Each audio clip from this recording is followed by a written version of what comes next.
What's up, everybody? Welcome to Them Nerds. It is Throwback Thursday, and we are here for the fourth of four of our X-Men themed throwbacks. Maybe the best one of them all. We'll see. X-Men, a First Class. Yeah. You're going to say Wolverine Origins. What? No. God, no. Are we going in reverse order? Yeah. First of all, we were texting a little bit about this movie, and I think we both kind of know where we stand, but let's kind of go through it here. First impression, right away, I was blown away and hooked by the concentration camp scene being shot for shot identical to the first X-Men movie. Yes. That was brilliant. Yes, and not only that, but then to because especially if, when you're watching the original X-Men movie and they have that scene, it's a powerful scene. But then to kind of flash into Charles Xavier's portion of it and then back into the concentration camp again, where you get the full aspect of what happened. Yeah, is I think ultimately, I think that the first 5 minutes of this movie could have been a movie on its own. Yeah, I know. First of all, when I saw it, I was like, wait, did I accidentally start the wrong movie? Because I remembered that the other one started like that. And then I was like, No, this is just a shot-for-shot remake. I thought that was such a cool thing. I forgot that they had done that. I loved it. And I loved seeing Kid Magneto. We always see Magneto as kind of this, like, he's like a powerful figure. We know he had this tough, thing when he was a kid and he had to deal with it and figure out how to live through it and whatever. But the way that they made him be at fault for his mother's death. Yeah. Like, that's a huge mind F and that he's got to have there. And we got to see it. And we know that that's like in his brain now. Yes. Which I thought was really cool. What do you think about the casting on this thing? I think, ultimately, I think the casting was done well. I don't know if they really went for, there were some characters they went for, this is pretty much comic book accurate. And then they took some leeway on some of the characters, like, Kevin Bacon as Sebastian Shaw is not what Sebastian Shaw looks like in the comics. No. Sebastian, I can't even say his name. Mr. Shaw. Yeah, his look in the comic book is very colonial looking almost. Yes. Like, and almost like a French, he could have been like Interview with a Vampire for the first 30 minutes of the movie, Like an aristocrat, French aristocrat from like the 1800s. But then you see him, it makes sense because the movie takes place in the 60s. Right. And the feel of the movie feels like you're watching a 60s James Bond movie. Yeah. Like, it's the pace is good. The acting is phenomenal. There's a little bit hit and miss because a lot of these characters are actors who have gone on to have full careers now and are great actors. These were their first movies that they were doing.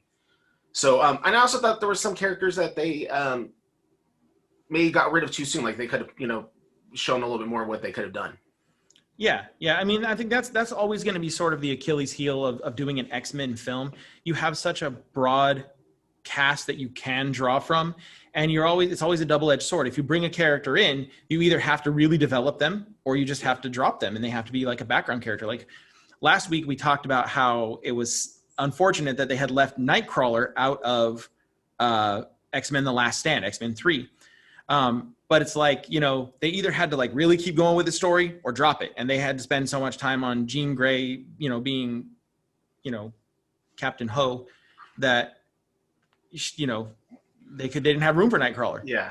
Like I talked about it in another video we had done where the creator of the animated series had stated that it's almost impossible to try to figure out how to do an X-Men movie because just the sheer amount of characters that there are. The movie themselves, or the comic book itself, think of the last scene of Endgame, and you're pulling all these people from around the world that have nothing really to do with each other. But now think of that as the X-Men, and that's their roster that they have all the time. Right. So the only way that you can really make a good X-Men movie, which is the way that they did it this way, you focus on a small cast, but that you need to have separate franchises, like, do an X-Men Gold, do an X-Men Blue, do this or that. And then there's a world event that happens that all of them come together in one big movie. Yes. Yeah.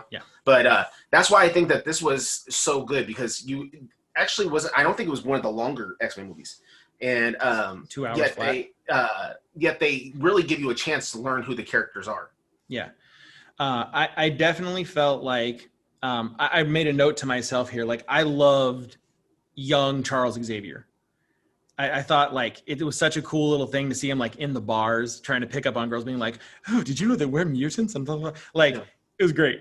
And I really liked the dynamic when we got to see them in the yellow and blue outfits. You know, we've talked about this before, like having that kind of cohesive team thing. Seeing young Xavier and young Magneto as part of that team, I thought that was a kind of a cool visual, and it really kind of I liked that they spent so much of the beginning here using them as the foundation. Yes. So that was a cool thing for me. The casting on this one for me, I loved it. I thought that I think Jennifer Lawrence as Mystique, miles better than Rebecca Romijn. But I mean, that's not a knock on Rebecca Romijn exactly. It's just that her Jennifer Lawrence's version of the character as it was written and acted and directed was better on screen for me. Well, only that, but they gave an opportunity to understand who Mystique is. Yes. You know what I mean? What we got from the original trilogy was, you know, for one movie, she has a robotic voice. For the rest of the movie, she has, you know, maybe 4 lines altogether in all the rest of the movies.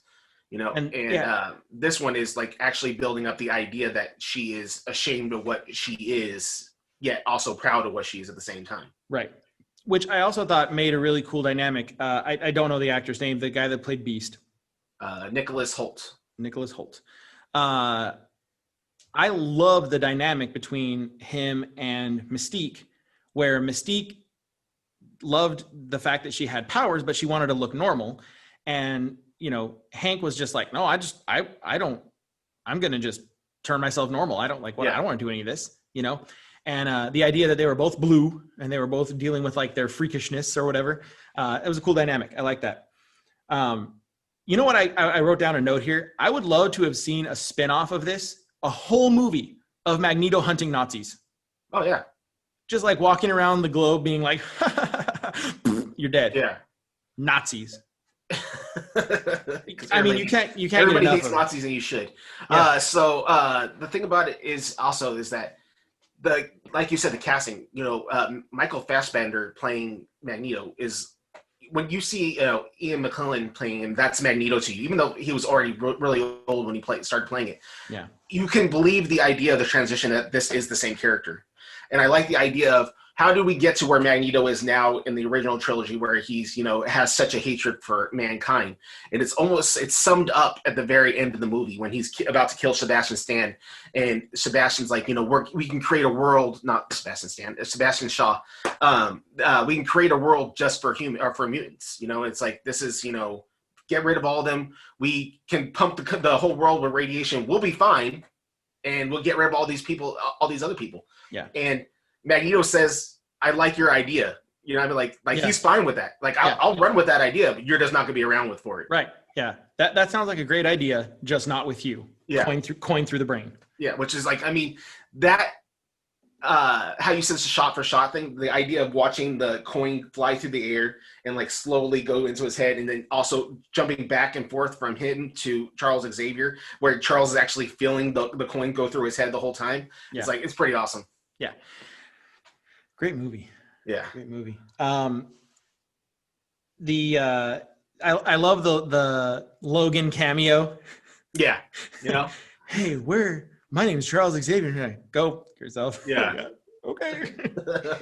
I loved, behind me, you can see a scene from, you know, the Cuban Missile Crisis sort of part of the film. I love that they tied that kind of historical thing in there. The idea that they used a real event and they tied it into this and kind of like, you know, wove in mutants as the reason for it. I was really into that. Yeah. You know, I wish that's one thing that the X-Men would have continued on through once they did the soft reboot with this new rendition of it, where it could have been events that really did happen that that somehow they tweak it just enough that they were involved, and that's the reason why it didn't go through with the way that it did. Yeah. You know what I mean? Yeah. But it was something that was lost because, you know, this is the only movie that didn't have Bryan Singer involved, and we all know, in my opinion, when it comes to him and X-Men, anything he touches is crap. So.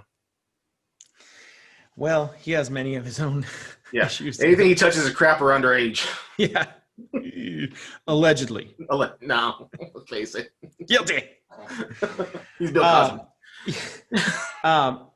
I loved some of the characters that we saw that that kind of stuck out. Havoc showing up on screen was cool. Kind of an interesting choice to see Havoc, but not Cyclops. I always thought that was kind of an odd thing for the first, first class. And then to change the history of it, because, in the comic books, Havoc is the younger brother, Cyclops is the older brother. And yet when you see Cyclops get introduced in later films, it's his little brother that he's bringing in to be trained by, Professor X. Yeah. I wish that we would have gotten more of Darwin. I think that his powers looked super cool on screen, and it would have been cool to have. But you can't really knock like a shocking death as an advancement of the film, So I think that might have been one of the weaker scenes of the movie, and this is the reason why. They kill Darwin in front of these people who were just like seconds ago, doing a sock hop or something inside the living room. And suddenly the bad guys kill everybody around. Now they killed your friend, and Angel's just like, yeah, I'll go with you guys. It wasn't really well explained. Like, I think, what were they offering you? Yeah. I think, she probably was kind of like her backstory of being a stripper or whatever, and her talking more than once about, I know how to take advantage of situations, I know how to read men, whatever. I think you're supposed to feel like she thinks, well, this guy is the powerful one. I want to preserve my own safety. I'm going with him, Yeah. But she had already left him once. Well, So it didn't make sense, but whatever. Anyway. Overall, 10-point scale.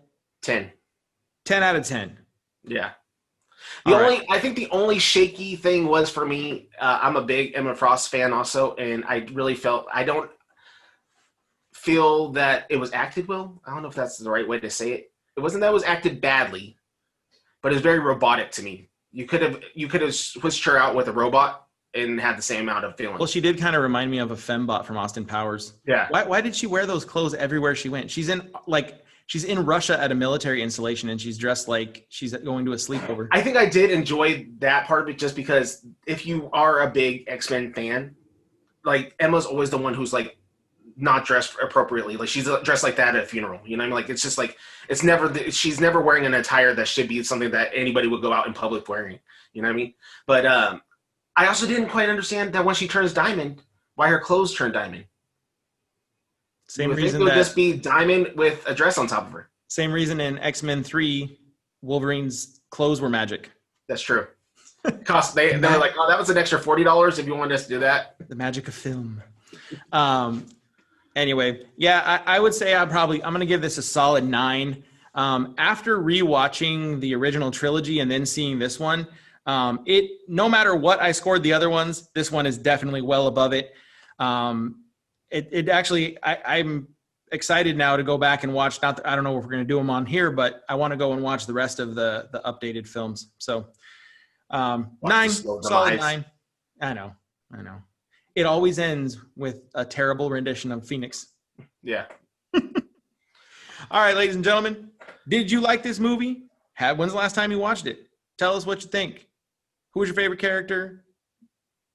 What's your favorite pizza topping? I don't know. Just comment something, please. Please clap. Huh? I said, please clap. Please clap. Like and subscribe. Don't forget to follow us on social media at We Them Nerds on Twitter, Instagram, and Facebook. And we will see you soon. Happy Thanksgiving, everybody. Peace out. Be good. Be good to each other. Bye.